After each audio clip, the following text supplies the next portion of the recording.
Bonjour à tous, j'espère que vous allez bien. Bienvenue sur cette nouvelle vidéo. Aujourd'hui, on se retrouve pour parler du nouveau format de la Ligue des Champions. Alors, je vais donner mon avis en donnant des points positifs et des points négatifs. Il y aura 3 points positifs et 4 points négatifs. Donc, c'est parti, on commence avec les points positifs. Le point positif, c'est que déjà, il y aura plus de meilleurs matchs. Car dès les phases de groupe, le format va changer puisque au lieu de passer plusieurs groupes de 4, on va passer à une phase de ligue où chaque équipe rencontrera 8 équipes différentes, 4 matchs à domicile et 4 matchs à l'extérieur, avec 2 matchs contre le chapeau 1, 2 matchs contre le chapeau 2, 2 matchs contre le chapeau 3 et 2 matchs contre le chapeau 4. Peu importe dans quel chapeau on se situe, ce sera toujours ce format-là. Donc ça veut dire que par exemple, les chapeaux 1 rencontreront 2 chapeaux 1 dans la phase de ligue. Ce qui veut dire que par exemple, on pourra avoir un Real City ou un Real Bayern Munich dès les phases de ligue. Et ça entraînera du coup des énormes affiches. Donc au moins, on peut dire une par journée, peut-être même 2 par journée. Ça, c'est vraiment un point positif parce que sur le dernier format de la Ligue des Champions, comme vous pouvez le voir, hormis il y avait un groupe de la mort parfois, sinon il n'y avait pas vraiment d'énormes affiches et on se faisait entre guillemets un peu chier lors des phases de groupe. Le deuxième point positif, c'est qu'il y aura plus d'équité puisque vu qu'on l'a dit, tout le monde joue 2 équipes de chaque chapeau. Les équipes de chapeau 4, elles ont donc plus de chances de passer la phase de ligue puisque avant, elles jouaient forcément face à un chapeau 3, un chapeau 2 et un chapeau 1. Elles ne jouent pas face à un chapeau 4, alors que là, aujourd'hui, du coup, elles jouent 2 chapeaux 4, 2 chapeaux 3, 2 chapeaux 1 et 2 chapeaux 2. Ce qui fait que, c'est plus équitable pour les petites équipes qui ont plus de chances de se qualifier. Il y a également plus d'équité puisque avant, le chapeau 1, il y avait, entre guillemets, des places attribuées aux vainqueurs, par exemple, de la Liga, de l'Eredivisie, aux vainqueurs de Ligue des Champions, etc.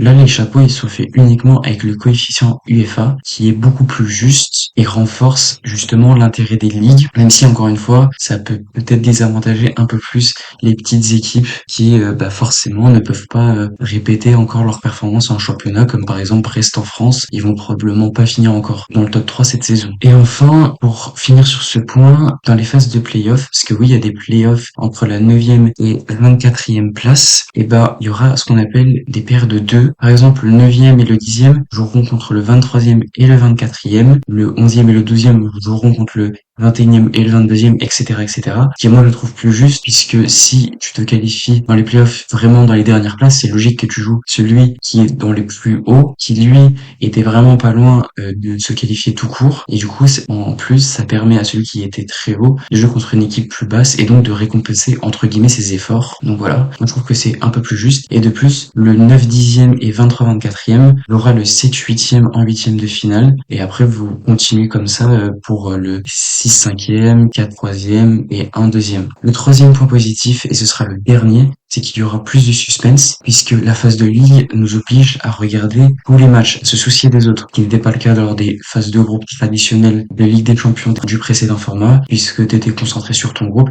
et t'en avais entre guillemets un peu rien à cirer des autres, à part qui allait être premier du groupe, deuxième du groupe pour savoir qui tu pouvais jouer en 8e de finale. On était vraiment concentré sur son groupe et pas autre chose, alors que là ça va permettre de se dire merde, on est 8e à la fin de la journée, il faut que je regarde les matchs du 6, 7, 5, du 9, 10, 11, etc. Bref, des gens qui peuvent changer notre destin. Et moi, pour ça, c'est une bonne idée, puisque ça rajoute un peu plus de stress et de suspense. Et c'est bien positif. Et enfin, sur la dernière journée de Ligue des Champions, il y aura un multiplex géant, puisque tous les matchs se joueront en même temps. L'UEFA fait ça pour éviter les corruptions et les arrangements, qui est plutôt positif. Et ça rajoute encore plus de suspense puisque là on devra suivre en direct tous les matchs, se dire mince lui il a marqué ce qui fait qu'on n'est pas qualifié, mais si lui il met encore un but on peut l'être, etc. Vraiment ça va être super bien et j'ai bien hâte de cette journée. Donc maintenant on va passer au point négatif après avoir évoqué les points positifs. Le premier point négatif, c'est que les calendriers vont être surchargés pour les joueurs. Encore une fois il y a encore plus de matchs qui s'ajoutent puisque la phase de ligue dure du 17 septembre au 29 janvier alors qu'avant ça durait la phase de groupe jusqu'au mi-décembre ou début décembre, donc c'est vraiment encore plus de matchs pour les joueurs. Et les phases d'élimination directe, elles se retrouvent du 31 janvier au 31 mai, et les matchs sont de moins en moins espacés, puisqu'en huitième de finale, par exemple, il y avait 3 semaines entre les 2 matchs. Là, il y en a plus qu'une, tout simplement. Donc ça rajoute encore des matchs pour les joueurs qui n'ont presque quasiment aucune pause, et qui en gros devront jouer quasiment toutes les semaines 2 matchs, ce qui est énorme pour leur corps, et c'est pas positif pour leur santé mentale, etc.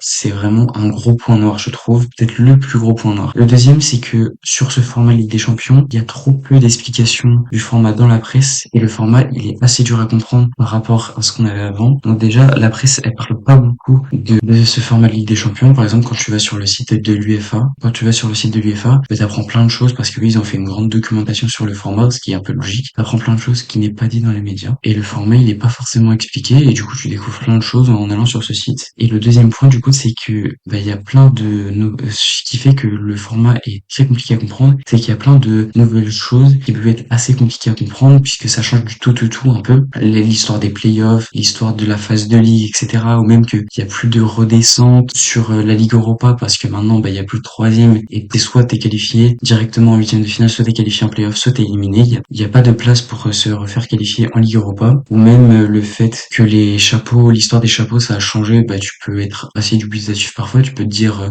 comment ça, j'ai fini premier de mon championnat, je suis pas en chapeau 1, alors que d'habitude c'est le cas. Bah oui, maintenant c'est les coefficients FA, donc forcément ça a changé. Donc ça c'est vrai que c'est un peu un point noir, mais en même temps ça va changer ça sur le long terme puisque au bout de la première saison, peut-être de la deuxième, tout le monde aura compris, la presse en parlera plus. Donc ça c'est pas forcément très grave. Le troisième point négatif, c'est le renforcement du monopole de l'UEFA, puisque grâce à cette compétition, on parle plus beaucoup de la Super League et que c'est totalement fait exprès de la part de l'UEFA, puisque leur but c'est d'évincer la Super League, car ils ont perdu le procès face à la Super League, et donc les clubs peuvent maintenant créer leur propre compétition, et ça permet à l'UEFA du coup de faire plus de matchs pour gagner plus d'argent, avec notamment l'idée de faire de plus en plus d'affiches, pour faire plus d'argent tout simplement. Donc ça, encore une fois, c'est aussi un point négatif. Et enfin, le dernier point négatif, c'est que le tirage au sort, il va devenir tout simplement éclaté. Avant, le tirage au sort, c'était un peu le stress total. Tu te demandais, non, si je tombe sur le groupe de la mort, j'espère que j'aurai un groupe facile, etc. Avec l'histoire des boules, il y avait plein de problèmes. Tu peux pas être sur le même pays, tu peux pas jouer lui, tu peux pas jouer lui. Bref, c'était incroyable. Il y avait énormément de suspense, c'était forcément super. Et là, après, c'est un peu logique vu le format actuel qu'on va avoir. Mais le tirage au sort sera fait par une IA. Donc il y a plus de suspense, c'est logique. Il y aura plus de stress du tirage au sort. On verra juste le tirage au sort comme ça. Ah oui, c'est bien, on a lui, bon, cool. Enfin, c'est un peu nul. Mais surtout, ça va renforcer les soupçons de corruption. Et bien évidemment, on sera les premiers à se plaindre si on voit que le Real de Madrid a les meilleurs adversaires possibles. Il y aura forcément pas de corruption. Enfin, c'est logique. C'est très peu probable en tout cas. Mais on sera les premiers à critiquer si le Barça tombe sur des adversaires de malade mental et qu'à côté, le Real Madrid, comme d'habitude, a le meilleur tirage possible. Voilà, la vidéo est maintenant finie. N'hésitez pas à dire ce que vous pensez de mon avis en commentaire, du nouveau format de Ligue des Champions, mais aussi de la vidéo. N'oubliez pas de lâcher un like, de vous abonner, et moi je vous dis tchuss.